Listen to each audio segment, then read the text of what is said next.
I'm very surprised that in this politically correct world we live in, that this film wasn't actually called Non-Specific Gender Individuals Wearing Dark Clothing.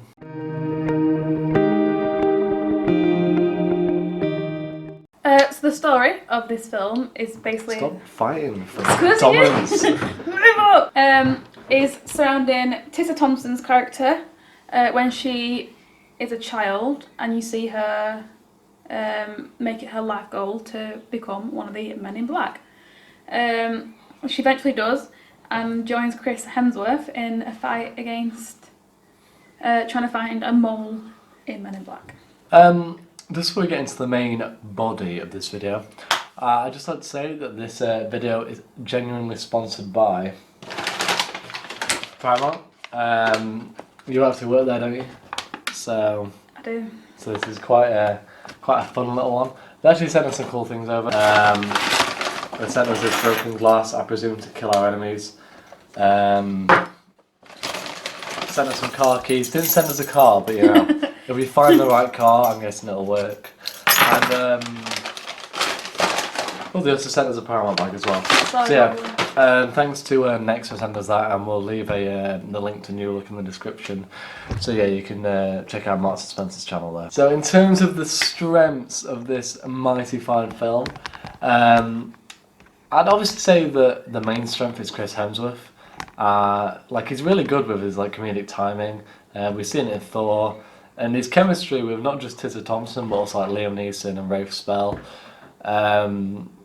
like really go well together. And he just sort of seems to flow well with every character that's on screen, and he just always has that lovely chemistry that we so desire from him. You're amazing. It's quite a funny film. Some real good laughs along the way. For example, the character Pawnee. Who was Pawnee? It was a pawn from a chess piece. Yeah. It's one of the little aliens. It's very cute. Yeah, I actually sort of felt his character was false advertising. I was sort of hoping it would give more of an 18+ vibe, but didn't go in that way, you know. I've got that. I'd say one of the main strengths of this is that it is its own thing. It's not a Men in Black rehash. It's sort of, it feels different. It's not the same thing, just done over. It's got the same name. It's got like some references to Will Smith, but on the whole, it's just a separate thing, separate feel, separate location, and yeah, I really digged that. You know what I mean? Really digged it. This film also expands on the world building that the original film franchise started, and it even went out of the world areas that we've seen before, which is always good because new stuff is always great. New stuff is amazing. Yeah. Okay. It has a good mystery to it. It's like it's not just trying to take down a bad guy. It's like it does have some mystery to it, and I think that sort of redefines the genre in a way, because it's more of like a mystery kind of work it out film than more of a just like, oh, he's bad, bless him, let's go take him now. Oh my god. So in terms of the weaknesses, I sort of thought the main weakness for me is that at the end of the film it has a revelation that didn't have a flashback, and it's like, I sort of think we needed a flashback there, because I mean, I knew it because I sort of worked out before, and I said to you in the cinema, like, this is what happens, but they didn't show the flashback. I mean, they infer it, but they don't show it, and it's like, well, if you don't realise, then how do you know when this happens? And it's just like, come on, mate, what are you playing at? Come on, show us the juicy stuff, you know what I mean? You do the next one.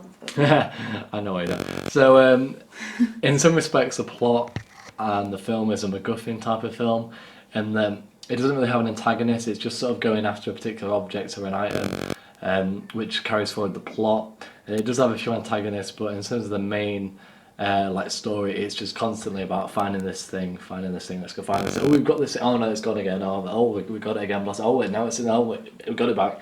It's just sort of that over and over. So yeah, I would have liked to see a good antagonist like you see in the first 3 Men in Black films. Then again, I see why they went in the wrong direction, but you know, still. In the film, there's these 2 ghost starlight beings, which have really, really cool powers, but no personality. There's no expansion on them, so they're kind of underused and underdeveloped. I picked that point halfway through. Underdeveloped is such a hard word to say. So it's somewhat predictable. We guessed the plot pretty early into the film, so we could kind Like of see. the credits were on, and I was like, "This is what's happening," and we just splashed out. I'd say within the first half an hour, we Yeah. figured out what's going to happen. Right. Which is not always a bad thing. Some people like predictability, but I feel like with this kind of film, you're supposed to have who is it going to be? Who is the mole? Some people like predictable endings. Who likes predictability? People Who who like- don't like surprises. Who like Googles the spoilers before a film just so he knows what's. Actually, I know I someone who don't. does that. I know someone who does. And I'd probably say the main weakness of this is while Chris Hemsworth is good, and while he does somewhat carry the film in terms of its humour, it does lack the Will Smith charisma that the first three films have, and it lacks that chemistry that Will Smith and Tommy Jones have, and they bounce off one another with Will Smith cracking open some jokes with the boys, and Tommy Lee Jones being like, you know what, mate, I'm just gonna not react to it, and it's just humour, and this one doesn't really have that, and you can really tell it misses it. I mean, why did Will Smith go for Aladdin over this? Like, what is his priorities nowadays? I don't know, but oh well. He's a family man. Oh, final verdict time. So, I'm going to give this film a 3 out of 5. It's not as bad as the critics are saying. I mean, it's got like 25% of Rotten Tomatoes at the minute, which is absolutely ridiculous. Jesus. That's really bad. I'd say it's on par with the third Men in Black film, and I'd say better than the second. Obviously, it's not as good as the first. And if I guess you could say I'm a bit rip-torn about whether it's better than the third film. I'm here all day, guys. I haven't watched the first one. So yeah, it's not as bad as they're saying. It's a good watch. It's a good watch. I'd definitely probably watch it again. You know, have it in the background while you're cooking your tea or something like that. Don't have to concentrate too much. When you're watching it, it's a fun laugh. Not the best film in the world, but yeah, go on. I'll let you give yours. Yeah, I'd give it 3.5. Well, come on, which one is it? Come on. You can't leave the audience. 3.5. The only reason I get 3.5 because I like the female actor. I thought she's mint. I think she's a really good asset to have in the Men in Black. Bit of difference, bit of change. However, the final battle, shocking. Very underwhelming. Yeah, It lasted literally 30 seconds. yeah. And I thought this entire film has been building up to this final battle, and Oh, it's over. Oh. Yeah, man. Final battle's happening. You know, I'm just gonna nip to the toilet. I don't want to miss the final battle. I'll just miss the first 6 seconds. Come back. Oh, it's over. Yeah. Oh, okay. they should have done so much more with that. They should have. There's no excuse for it as well because it's not as though the plot couldn't have it. Like the plot's set up nicely for it to be a big fight. They just didn't do it. I don't know. And Whether I they ran wanted out of more. budget or I don't know. I wanted more developing those ghost creatures as well. They were pretty cool. Yeah, they could have Because been. they made, well, obviously can't say it, but they made a comment about what their actual reasoning was, and then that was it. Yeah, then yeah. So it was like, are they good? Right. Are they bad? I don't know. Oh yeah, just another thing that's come to mind right now. There's a part where they find out the use of this MacGuffin item, and they decide, oh, you know what, mate, let's try this out. And it's like, all right, okay, maybe you should like think about what you're doing before you just try this out. And no, they don't. And it's like, why are you doing this? Like, why?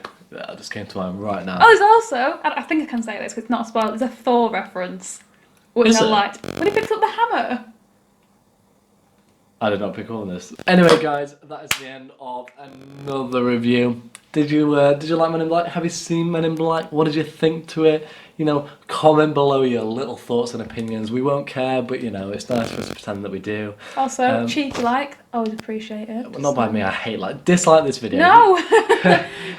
please like the video. Also, if you're new around here and you don't subscribe, you know, Childish. my dad's a hacker. He'll find out where you live, and I will genuinely put a starfish in your toilet, and you will never know.